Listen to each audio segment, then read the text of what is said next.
Former Macomb County Prosecutor Eric Smith was in court today to be sentenced for embezzlement charges. It stems from charges that he stole money while serving as a prosecutor. Gino Vici is outside the Oakland County Courthouse with more on what the judge handed down.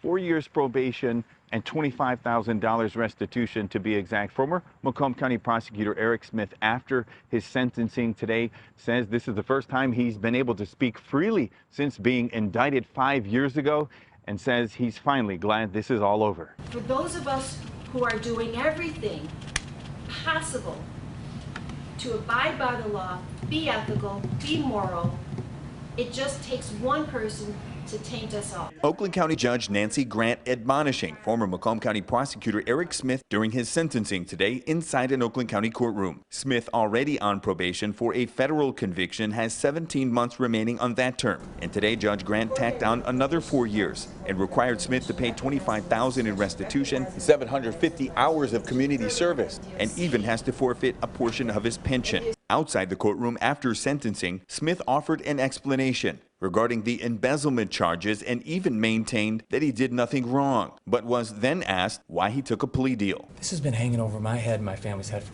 5 years. 5 years we've been struggling with this. 5 years. And you could say, well, so what? Go to trial. Well, guess what? They've cut off my, my main source of funding for the last 2 years, my pension. And then how much does the trial cost? Hundreds of thousands of dollars. And what happens today?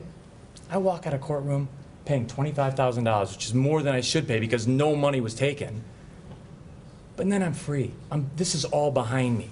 Back inside the courtroom, Judge Grant, she says what he did is exactly why the public is losing trust in politicians. But the reason people say what they do about politicians is just for this reason. Moving forward, Smith says he's glad this ordeal is finally over and he's looking forward to restoring his reputation. I'm just happy that this is behind me and, my family can move on. In Oakland County, Gino Vici, CBS News, Detroit.